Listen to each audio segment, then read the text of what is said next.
Buongiorno or buonasera, depending on what time it is when you're watching this. Hello, and welcome to the YouTube channel of That Eurovision Site and That Eurovision podcast, bringing you all things Eurovision with a slice of life. I am Isabel. I'll be the host today of this very intimate duologue between myself and Janek, who is joining me. My pronouns are they, them, and Janek uses all and any pronouns. So we're here to discuss the reveal of the established artists who'll be participating in Sanremo in 2023. And as we're recording, it is the 16th of December in the evening, and Sanremo Giovani has just about started, I believe. And we will later this evening know which of the artists from the Giovani competition will be joining the established artists in the general competition next year.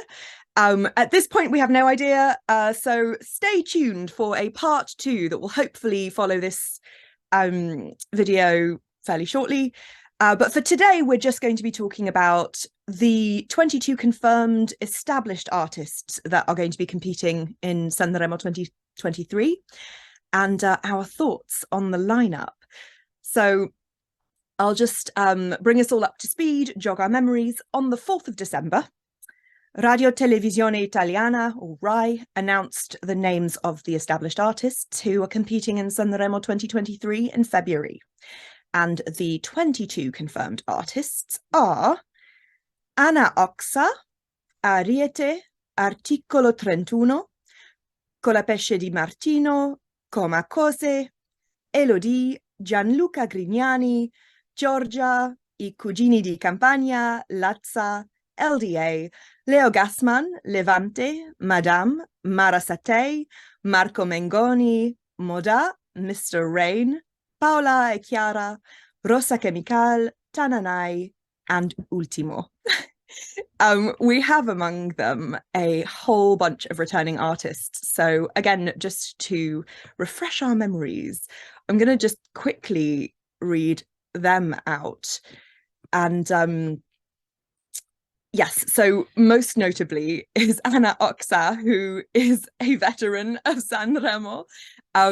She won Sanremo in 1989 with Fausto Leali singing Ti Lascerò, going on to place 9th at Eurovision that year with Avrei Voluto.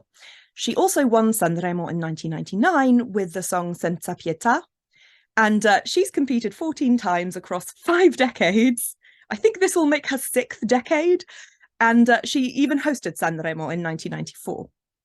So slightly less venerable, Colapesce and Di Martino came 4th in 2021 with Musica Leggerissima. Elodie came 7th in 2020 with Andromeda.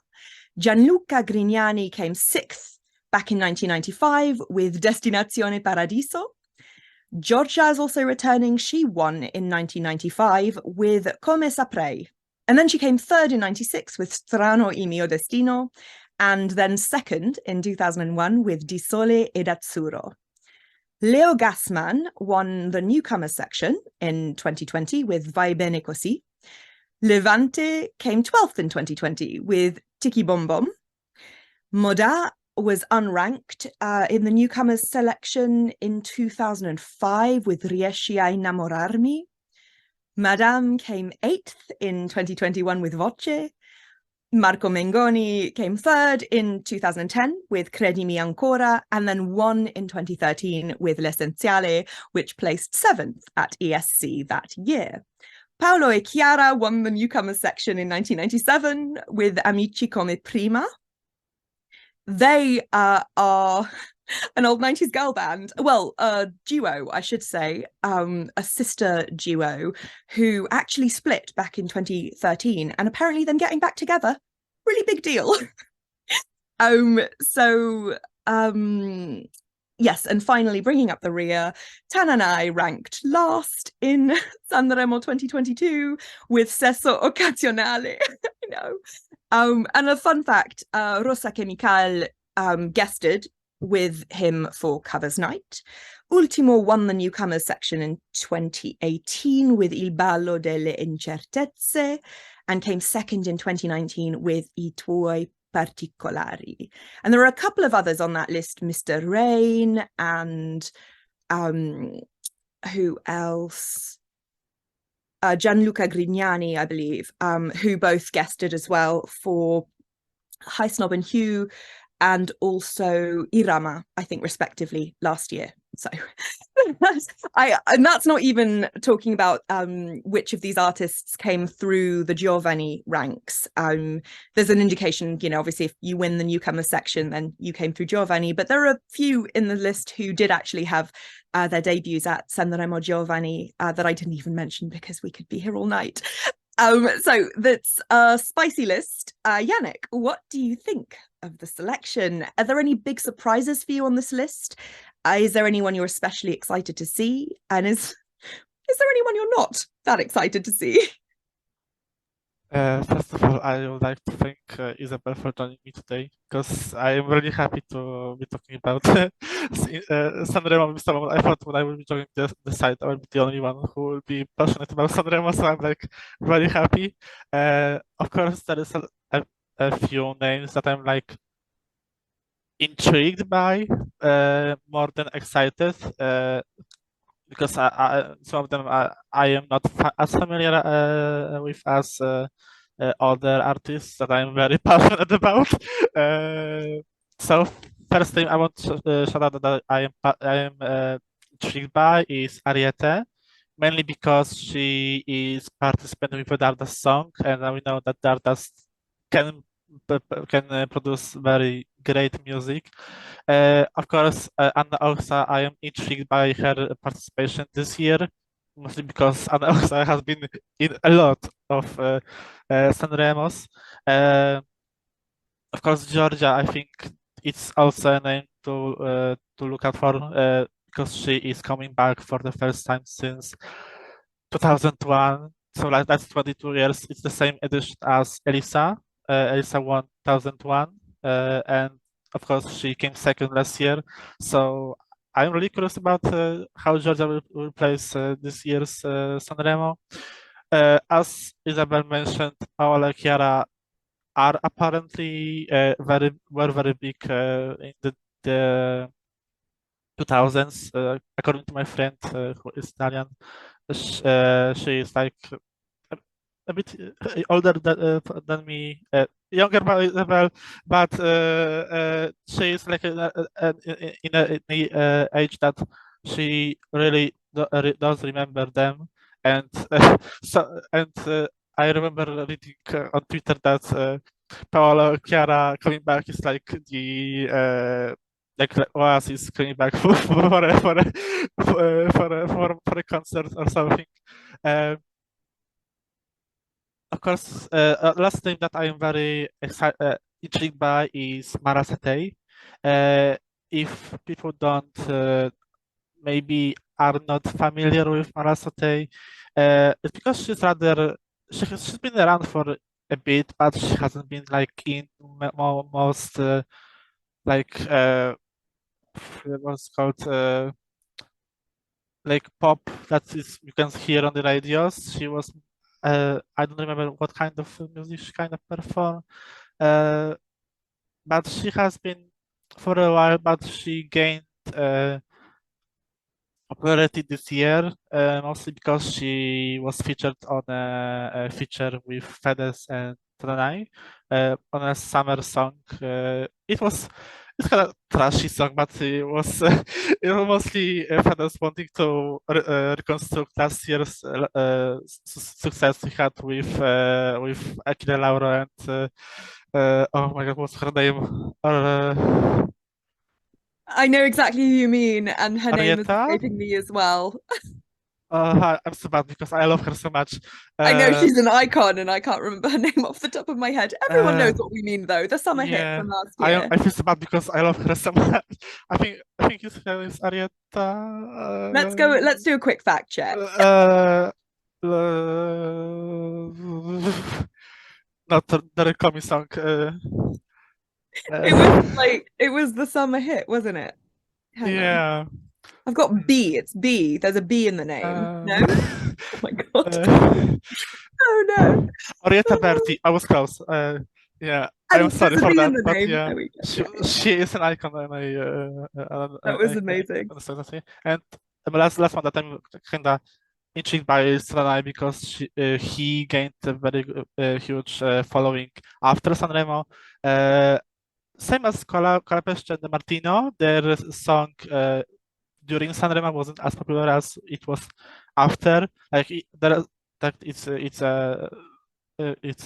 just a thing. Sanremo songs like they become popular after like Gaia's Gaia's song the same as Colapesce de Martino, For Amore, that was partly in Brazilian, part Portuguese because Gaia is Brazilian. So that's a fun fact for you. Ultimo is the one name that I'm not excited about. Tell me everything. I am sorry but about this to other Ultimo stands that I know that are very passionate about him, but I just can't stand him. So that's all I'm gonna mention. So we will start with my favorites before the contest, and I am gonna start with the mother of our all. She is a literal mother, not only in the meme way, Levante. I love her music. I love her as an artist. She's very, very different than some of you can hear that like Tiki Bom Bom was popish, but it was a bit different than the rest. And of course, that iconic trio she did with Francesca Michelin and one other person I forgot. But I, she was an icon and I forgot. I'm really sorry. Wasn't it Arisa? This is knowledge that's beyond me. Because Yeah, remember, I'm but a Sanremo baby. yeah. I've been following Sanremo I know. 2017 passionately, so I'm like, You're the Sanremo stan in uh, the ranks here. yeah. But that trio version of it was very, very, very iconic. And I am. She was robbed. I'm just gonna say she was robbed. Deserved better with Bam just straight up. I've seen the acoustic version of it. I haven't been able to find any video footage of the Sanremo Blame performance. Rai because they are very quick with deleting performances. Yeah, absolutely. But yeah, But there's an incredible acoustic version of Tiki Bom Bom that's the one that yeah, I've been able to I think it's the only live performance I've been able to find of it.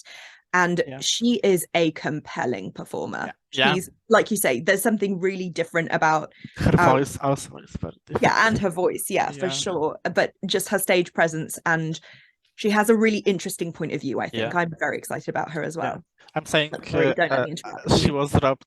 Like 2020 wasn't a stacked Sanremo year. So the other artist I think was robbed in 2020 was Elodie.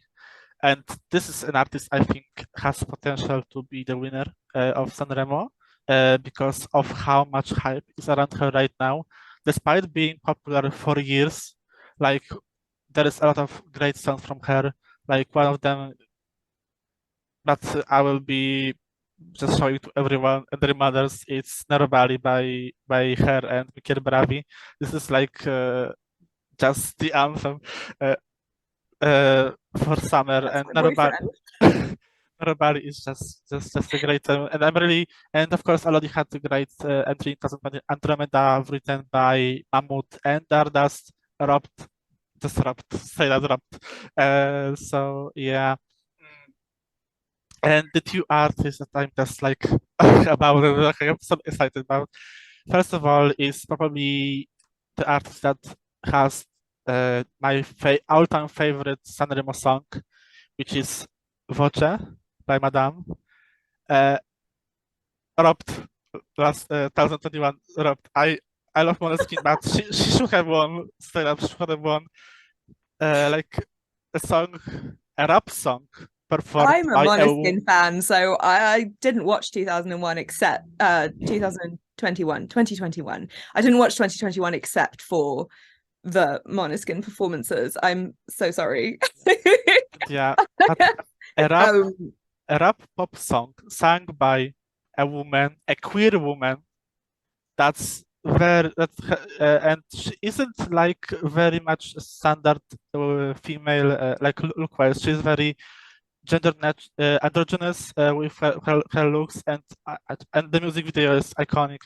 I love watching so much, and the meaning of the song is also just She's one of the ones really I've stalked on Spotify her since this came out. her Yeah, she's album. one that I think has a really interesting point of view as well. So yeah, Her album is just amazing. I support your stand-up. Yeah, and of course, my most hyped artist is Marco Mengoni. He, first of all, 10 years since he won Sanremo and participated in Eurovision, seventh place, too low, should have won, in my opinion. Like, it could be the first opinion, like, I know, but give me a sad Italian man with ballads, and I will be, I will be happy. And I just love the lyrics of L'Essenziale. I think they're just very genius and very like not cheesy. Like it talks about love in a very great way. And I know Marco has never talked about his orientation online, but it's mostly. Is he one of those artists who's like deliberately never labeled himself? Yeah, but he has been with. He has only been spotted in gay clubs for years. So like, so I think I see him as a queer artist because, and his music is so good. Like, just the last two albums he had like no skips. Atlantico that came out 2018 had a lot of great songs. Volio is probably the most popular song from this album, and rightfully so.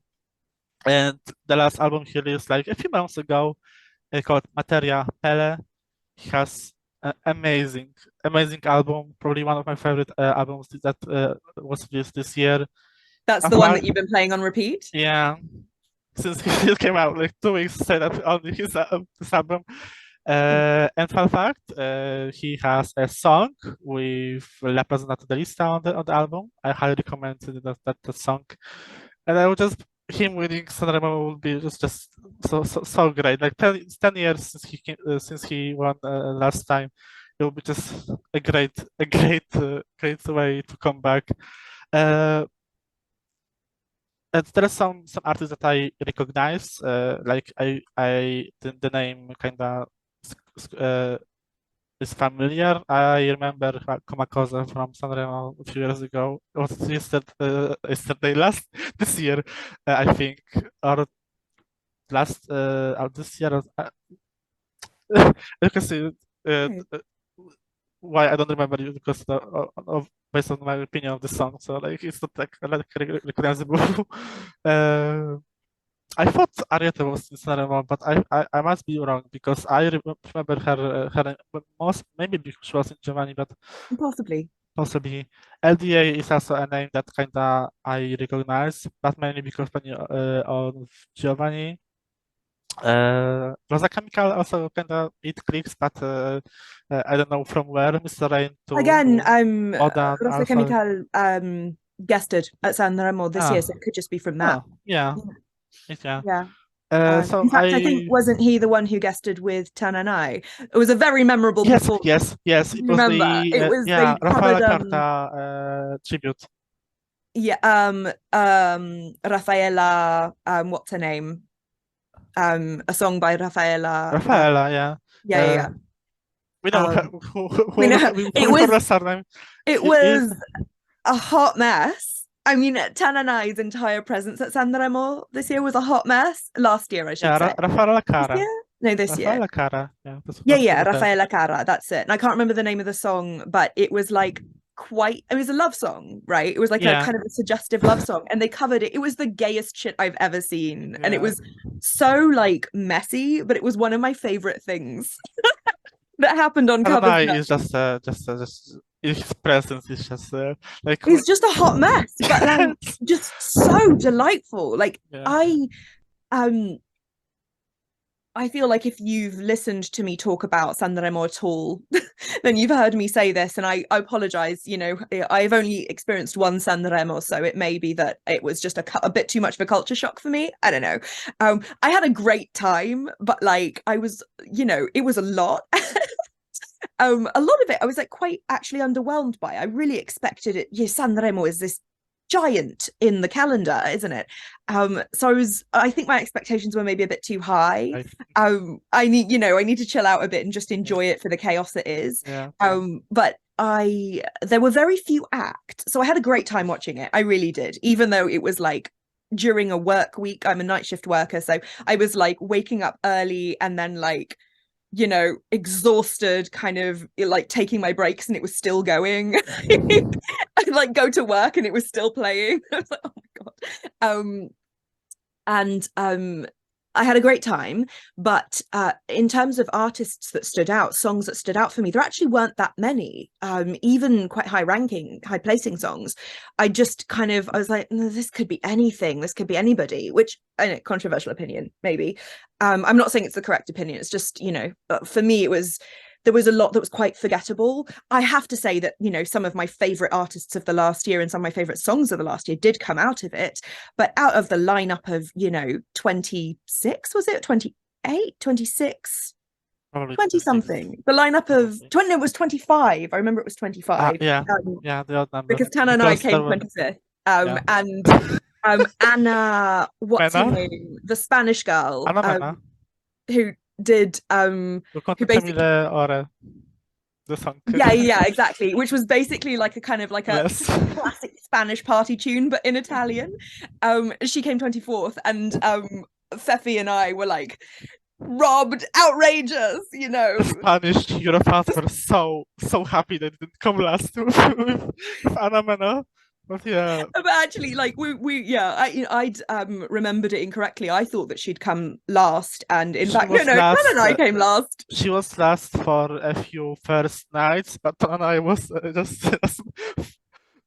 which allowed. So, as I say, like for me, not that many were super memorable. But Tana and I stood out. I like the song, not so much, but the performance. Oh boy, the performances really, really stood out. So I'm excited to see what he brings this year. A lot of so, like you, I'm super excited for Anna Oksa just because she's obviously an icon. 14 performances at Sanremo was a lot. I've like gone back and watched a few of the old ones. Like her debut performance is wild. I mean, it's so interesting to see. She's one of those artists who, as you kind of have to be if you're going to keep performing, God, especially as a woman in the industry for like decades, you know, 5 decades. Watching her progression and her kind of embracing different music styles and different aesthetics is really kind of fun. And she's a very bold performer. Like she makes choices on stage that are really striking. She's not just there to sing a song. Like she really gives a whole character and a whole aesthetic and a whole energy, which is so her last win is like the most early 2000s thing you will ever see. It's like so millennium. She's like hair scraped back and blonde, and like she's like covered in Vaseline, she's glowing in like a string top. Like it's so fun. It's just it's like a time capsule of that era. And like her debut is a little bit the same, 1978 I think it was, which is like this glam rock kind of moment. She's intriguing. She's just intriguing. She's got such a strange voice, I think, as well. So I'm really interested because bear in mind, this is 22 artists out of 250, I think it is, that they received applications. That was the figure that I read anyway. And you know, there's always these big names among them.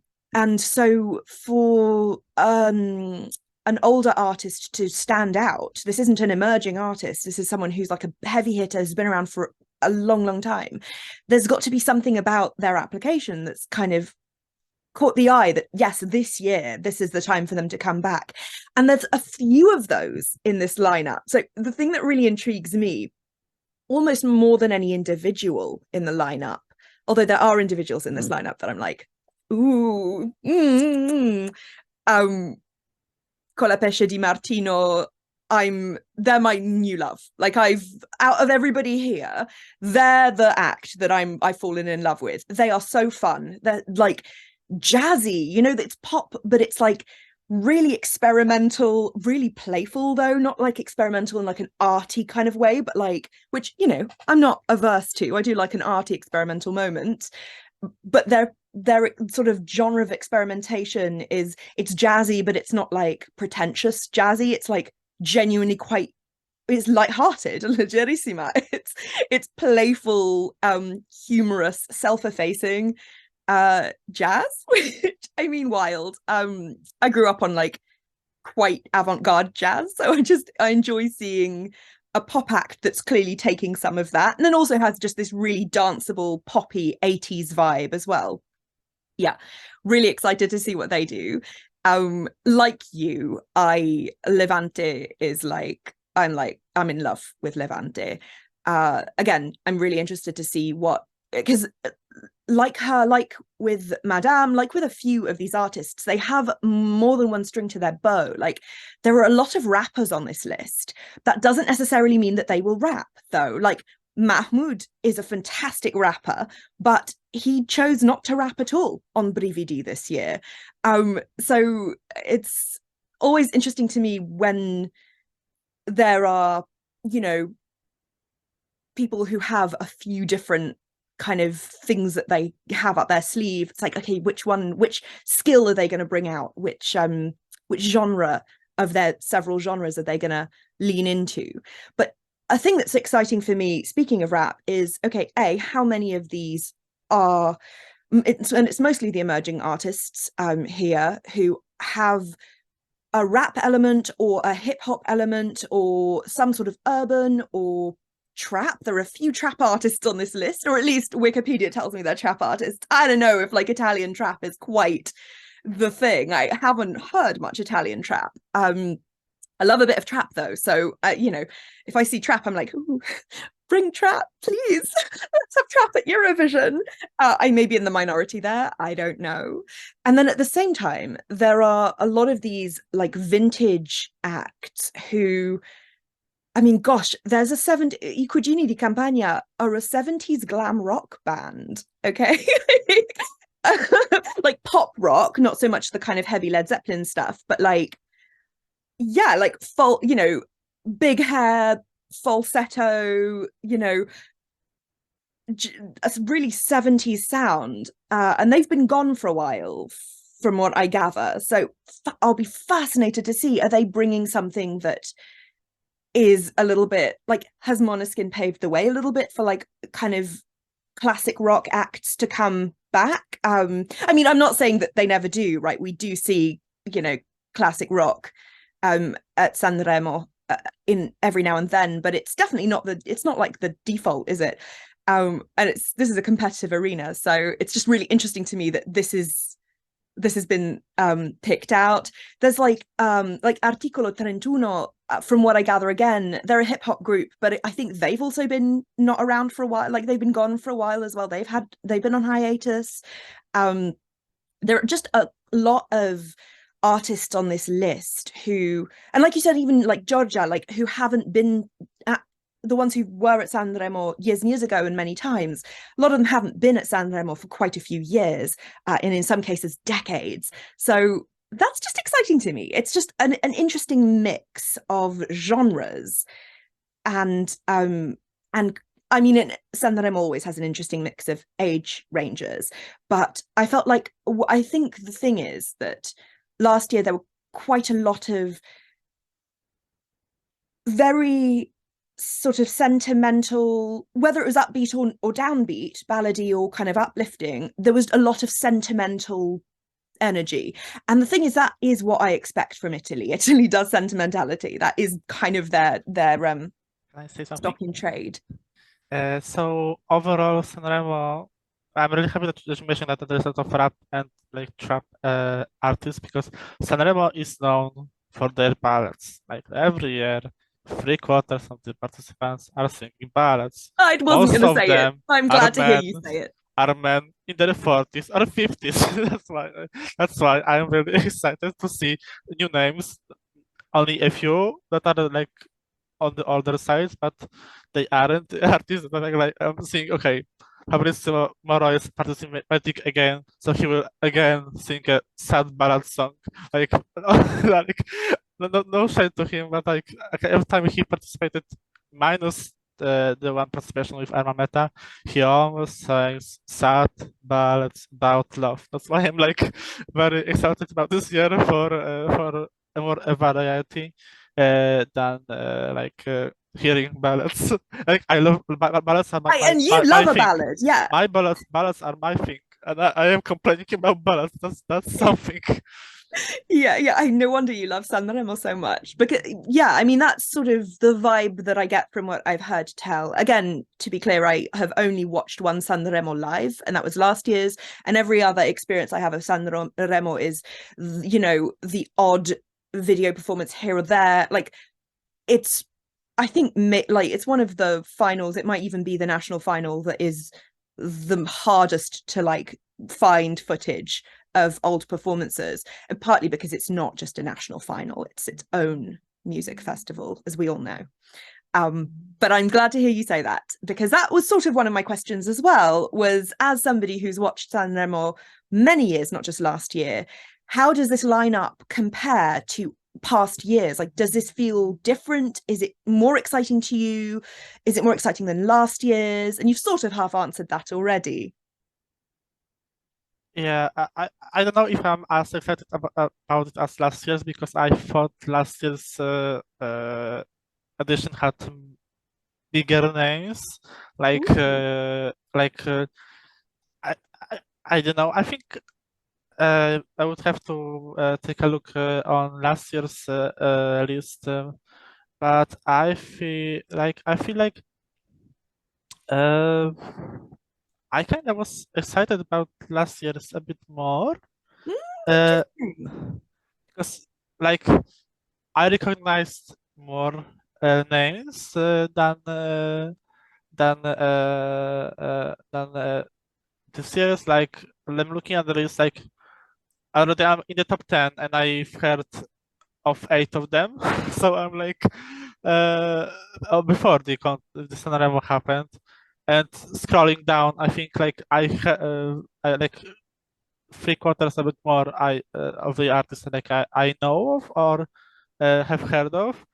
But there is, of course, some names that I didn't know, and I to this day are one of my favorite artists. Like Rikomi is one of my most streamed artists right now, uh, and he's the reason uh, why I am now obsessed with Santi Francesi, because he was the host coach for X Factor. So I'm like, thank you, Rikomi, for introducing me to them. Call was your gateway drug. I get it. To Yeah. X Factor Thailand. Super Rabileb was also one of my favorites last year, so shout out to I him. didn't get the hype at all. Like I know Yeah. a lot of people really enjoyed him and enjoyed it, and I was just like, not this guy again. Taxi I'm Driver sorry. is an amazing album if you want to check it out. I I think have heard that actually. yes, I should give it a try. it has a lot of features from you could recognize, like he has a song with Gaia, Irama, with Has to Elodie, be his with name. Madame. Sorry, we don't talk about Irama in this Yeah, house. let's just leave it. But I feel Let's leave it. like this year I'm like the names that I'm excited about are I am very much excited about, and mo not mostly about the lineup itself. I'm like there are individual names that I'm very excited about compared to last year when I was excited about the whole lineup uh, than the artist itself. Like it could last year I had different expectations for some artists. Like if you told me that Mahmoud Blanco will be singing a ballad, I would laugh at your Right, face. I would laugh at your face right. and call you a funny person, and Yeah. I would not believe you. Which Uh, is which is why like so many of these names intrigue me, even like with my limited knowledge of my limited first-hand knowledge of Sanremo. yeah, So many of these names intrigue me just because of my brief dive into their histories, yeah, what are they who's gonna surprise us with like the genre defying choice that they make? Maybe they're all gonna be ballads, Janek. Maybe we've got like a bunch of incredible rappers and trap artists here, and they're all gonna just bring ballads, and it's like gonna be their ballad moment in their ballad era in their career. I mean, we don't know. It could be, couldn't it? But I am more excited now, I think, than if you'd told me like 3 or 4 months ago, how do you feel about Sanremo 2023? I'd have been like, I'll watch it, but oh god, it was a bit of a slog last year. And now I'm like, let's go, come on, this is gonna be great. It's surprising to say that last year was such a slide. There were worse years, like so. Like the edition that it wasn't bad. I mean, time-wise, it was bad. Like it wasn't as long as some other years that I remember. No, time-wise, it was fantastic from what I heard. I was surprised. There was one night that ended before midnight, Janek. That was unheard of. Like, that had never happened before. Yeah, because the final that it was 2018, like the one that Ermanmeta and Proximor won, that was until 4 a.m. I think. Even 2017 was like 3.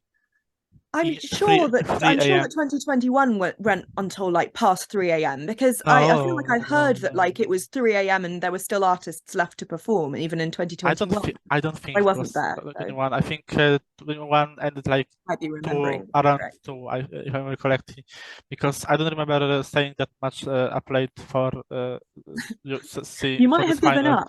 I remember saying I played for 2017 and 2018. I think that's a correct memory for me.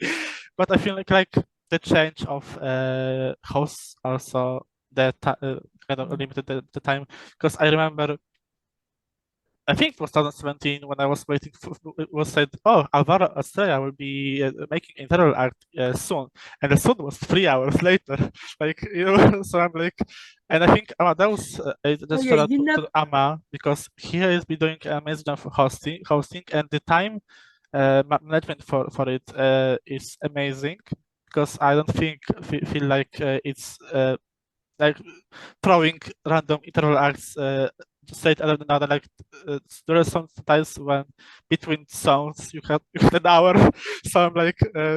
I mean, we definitely had that. We definitely had that this past year. Like I remember thinking, oh god, do I have time to go and shower, or will I miss my favorite? I'd go and shower and I'd come back and it was still the interval. Like it was still interval acts. Yeah. There was definitely a lot of that. And let's just thought, before we move on, I want to shout out Amadeus, because he's been doing amazing for as a guest and inviting guests. The last year had a lot of great guests that tackled a lot of important topics. Like there was one girl that was an immigrant, and she talked about racism in Italy and how she's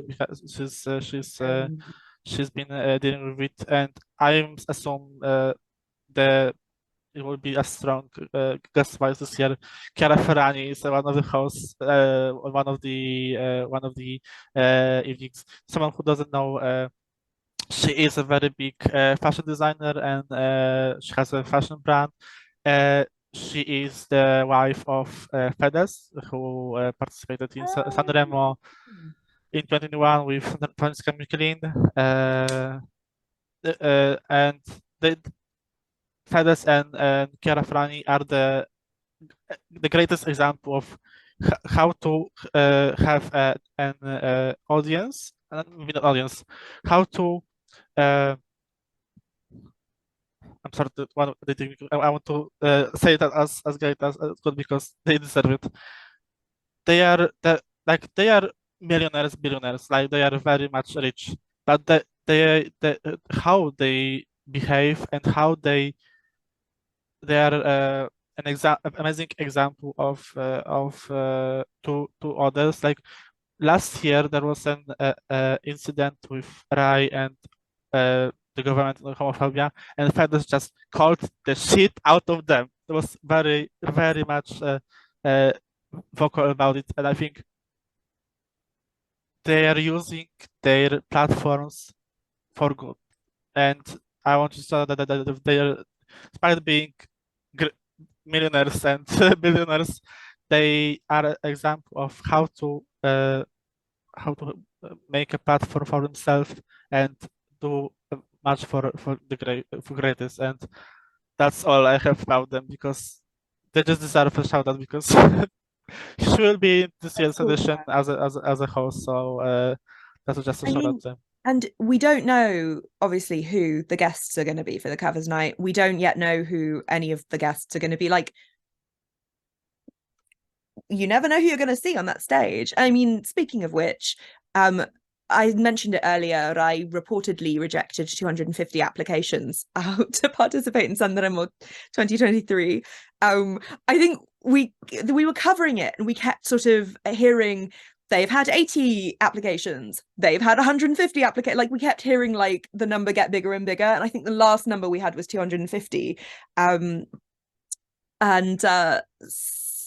I don't want to dwell too much in the rumors and speculation, but there have been some lists circulating online.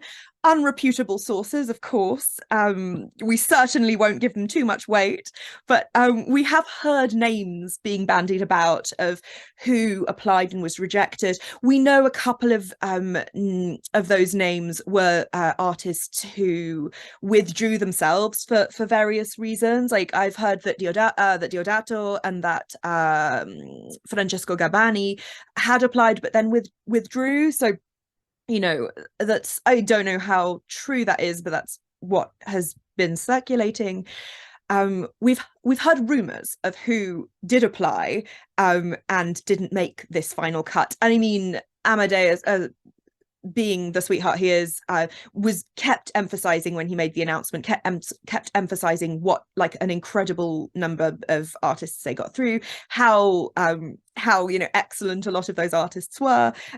Like, it's not at all a shame to be rejected, right, when there are 250 applications and Sanremo is such a big such a high profile event with just like, these are, like I said before, heavy hitters who are applying. It's not X Factor, right? It's not just young unknowns. So no shame for anybody to be rejected. There have been a couple of artists who we know for sure, because they themselves have said that they applied and didn't make the cut. Unfortunately, I can't actually remember for sure. Like, I feel certain that Michele Bravi and Francesca Michelin were among those who like did actually say, like, who revealed themselves that they had applied this year. I could be wrong. Please don't quote me on that. Like Janek said earlier to me. I think Francesca even had a tweet, if I remember correctly. That's what I'm saying. Yeah, I feel like I didn't dream that's it. something clear. When you said Francesca Michelin, I think something clear for me that she responded on Twitter that she did hear a rejection from Ama. And obviously we know Jalise applied. But there are lots of names that have been circulating. So I kind of want to just take this opportunity to ask, and not necessarily based on the rumors, although feel free to talk about the names that you heard that you were like, oh, I wish they had made the cut. But even among people who you know for sure didn't apply, or who you don't think applied, is there anyone you're disappointed not to see on this list this year? Is there anyone who you were really hoping would get to Sanremo this year? So we're gonna pretend that I do not have the list in front of me. There is no list in front of me. It's all my brain. But I know Stadi Franceschi just won X Factor and they are on a tour like straight after X Factor, so I probably they won't be. They wouldn't even. I don't think they didn't expect being such hyped during X Factor. I didn't even send a Sanremo song, but maybe 2024. Cross my fingers. But yeah, I am so in love with their music and the vocalist vocals as well. I blame one of my friends on Twitter for the obsession, but enough about them. The one name that was circulating for months for Sanremo that I was disappointed that didn't appear on the final cut because I thought she will be there. Spoilers, it's a woman. Her name is Annalisa. When will Annalisa finally represent Italy in Eurovision? That's been her dream for years now. Like just she was so close in 2018 with Pronda Ti mondo della prima di te. Sorry, I had to sing the song because because I couldn't remember the title. She was very close. She came third that year, and yeah, I hope one day she could win and represent Italy. The same with like Arisa is another example of wanting to go to Eurovision for years, and the 1 year she won Sanremo is the 1 year that the winner of Sanremo doesn't go to Eurovision. Like, uh, like the people who don't know, Arisa won Sanremo in 2014, but Italy was represented by Emma. But yeah, poor her. She deserved better. Uh, Not looking at the list, the other one that I'm like I was kind of expecting they will submit the song, but I was kind of surprised that they got rejected. Like San Giovanni is a great example because Farfalle became such a hit after Sanremo. One of the most Again, I never got it. I was like, even as Sanremo was feel happening, loads of my friends were I like love Farfalle. hyping it up. It was like loads of people's favorite. Well, the people that I knew. And so every night that I was hearing it, I was like trying to get it. Like I was trying to, and I was like, just Has a nice song with Madame. listen. Yeah, I recommend. The other also who has a great song with Madame is Marco Mengoni. So that's another recommendation. Madame is like now like one of the most popular songwriters. She writes a lot of songs for artists. So I'm surprised that she's been collaborating with a lot of artists. Anyways, other names that I recognized, I am surprised that they didn't aren't taking part. Looking at producers like Ken Bravi had a success last year. Francesca Michelin, of course. Maybe one day she will she will because if people don't know, Francesca Micheli didn't win in 2016. She came second, but she represented Italian Eurovision because the act who got first rejected the offer. That's why maybe one day she could have the trophy for herself. Francesca, of course, hosted the X Factor. That was ended just now. X Factor had a lot of artists that was like Sanremo famous, like Fedez was on the juries, Rekomi, Darga Namiko was one of the coaches. Like, I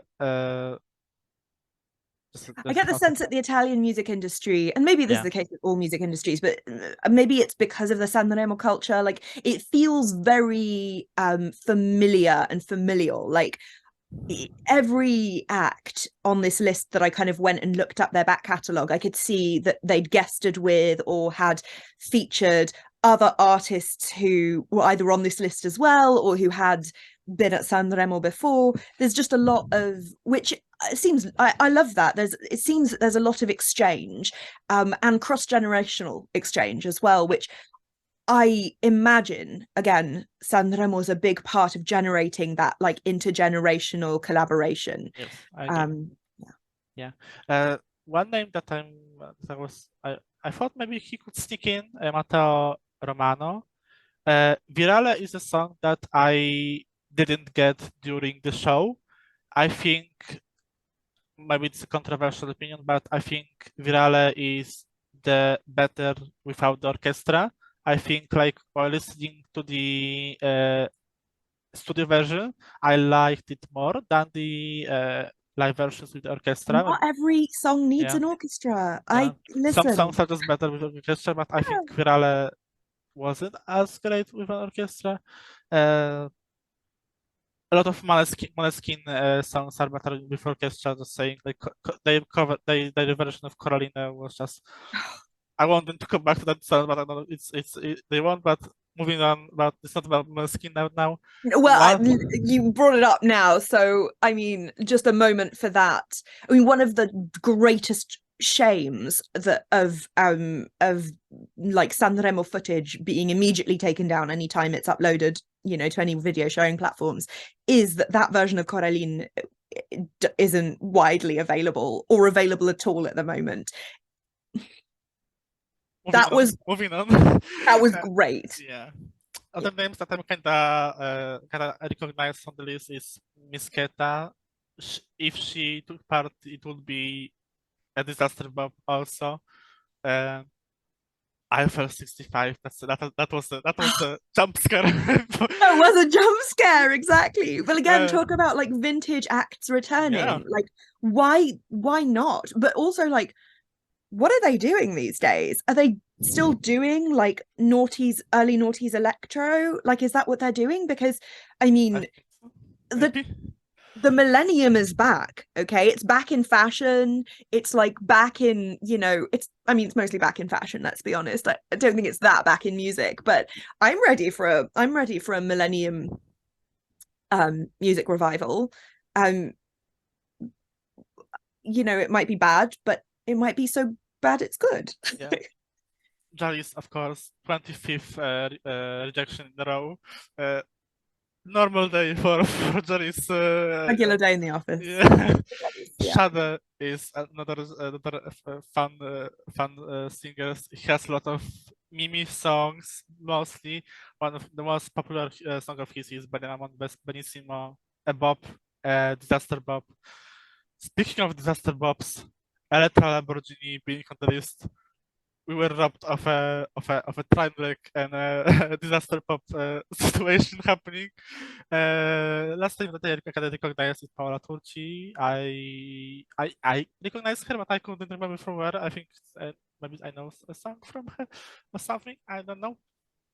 As I said before, I was expecting Lato to come back. I thought it would be an amazing like a story, like him performing at Eurovision, getting that interval act doing so much amazing interval act with the audience singing, and he would be like he would come back and win again, but that would have been incredible. Yeah. Gabani also would be fun. Like I know Isabelle hates Occidentalized Karma. I literally love my least favorite Eurovision song of all time. It's in my top 3 of that year, so I liked it. I remember when I was first watching the song, I was like, oh, this song is fun. The gorilla came up, I was like, I love it. Oh my god, literally the worst thing I've ever seen in my life. Like, I just absolute. He gives me like philosopher bro. You thinks he's so clever, thinks he's really doing something, thinks he's actually giving nothing. I cannot stand that performer. I cannot stand him. I wasn't a fan of his song in 2020. It was okay. I think he has better songs, but I was kind of excited. I wish never to discover them. But seriously, like between 2017 and 2015, like there's a reason that I'm surprised at this point in my timeline to be like, oh wait, am I an Italy stan? Am I an Italy stan? Because like for years, everything that Italy sent, I at best, I'd be like, for fuck's sake, not another sad lad in a suit. Which, you know, as sad lads in suits go, Marco Mengoni is an enjoyable. He's you know, pleasant enough. You know, he's good, obviously very good at what he does. You know, I have a bit of a soft spot for him. It's fine. He doesn't need me to have a soft spot for him. Everybody fucking loves him, you know. Power to him. But he really epitomizes like sad Italian lad in a, or at least his Eurovision performance did. Epitomized sad Italian lad in a suit. Sad Italian lad in tux, you know, that like, okay, there's only so much. My threshold for that sort of thing is really like quite low. And then like between Il Volo and Gabani and his nonsense, I was like, absolutely fuck fuck Italy at Eurovision. I have had enough of this shit. Withdraw again, please. I'm begging you. Like, I will, you know, I've eaten my words, I've eaten my hat. Italy, as anybody who's read my, you know, ESC 250 article will know, Italy, it turns out, is now one of my favorite countries at Eurovision.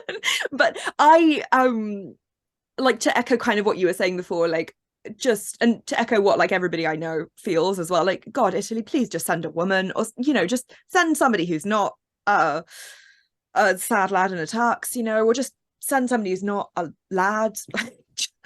Send something different, please. The women are really underrepresented in Italy's kind of Eurovision back catalogue, so it would be nice to see that kind of taken up a little bit.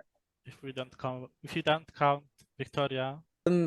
So to wrap up, what are you expecting from this edition of Sanremo, and or what are you hoping to see from this? What's kind of got you geared up for this edition of Sanremo? First of all, I hope the songs are amazing. I don't want to be defending the Sanremo when behind some of, for example, people on our side that are very passionate about hating Sanremo. Angus. Yeah, we can't talk about Italian sad lads without invoking Angus's name. So sorry, Angus. He's like the number one Italian sad lad hater. Yeah, I'm hoping for quality songs. I'm really excited about the more of the older artists songs also, because I don't know when this video is coming out. Is it before 26 or after 26? Because I have two songs from the 90s on my AC 2050. Spoiler alert, it's Jalis, of course, and it's Mia Martini, Rhapsodia. Fafa, she is a sister of Loredana Lamberti, who took part in 2019 with Cosaspetti di Me, my winner of the year. I love Saldi, but my winner the year. So I'm very excited about also what the older artists are bringing, because last year Elisa's song was one of my favorites, and I thought it was one of the greatest songs last year. And we the few years I'm excited about Georgia, because she is of course the renowned name. Hoping for more diversity than maybe some other years. Like said, a lot of rap artists, some trap also, like Arietta is a great example for like a rap trap sound, and she has a Stardust song, so I think rap could appear there. Madame, we know rap will be there, but it's a whole thing for Madame. So hosting wise, I'm hoping for diversity with hosts, like not only singers, maybe actors, maybe people from other communities in Italy, and I'm just excited for having no life for a week. Just watching the shows what would be happening. Yeah, I'm like you, just really hoping for a song selection that reflects the diversity that it looks like we have from this list. Although if actually I've called it and everybody's sending a ballad, then I will just, I don't know, I'll feel a sense of personal triumph and vindication for having ever bitched about Sanremos. But I hope that's not the case. I hope that we do see a show that's as diverse as it looks like it's going to be. And I think that about wraps it up. So stay tuned for part 2, where we will discuss the qualifiers from Sanremo Giovani, and we'll also discuss the song titles which have just been revealed. And in the meantime, if you enjoyed this video and would like to keep up to date with all of our reactions and news items on Eurovision and all things Eurovision adjacent, then don't forget to subscribe. Do give us a little like on this video, and subscribe to our YouTube channel. And you can keep up with our new podcast episodes by following @thatEuroPodcast on Twitter, Facebook and Instagram. And be sure to follow that Eurovision site at all our socials for the latest news and features. We're at that Eurosite on Facebook, Instagram, Twitter, and TikTok. And that just leaves us to say goodbye. Ciao, ciao. Bye. Ciao.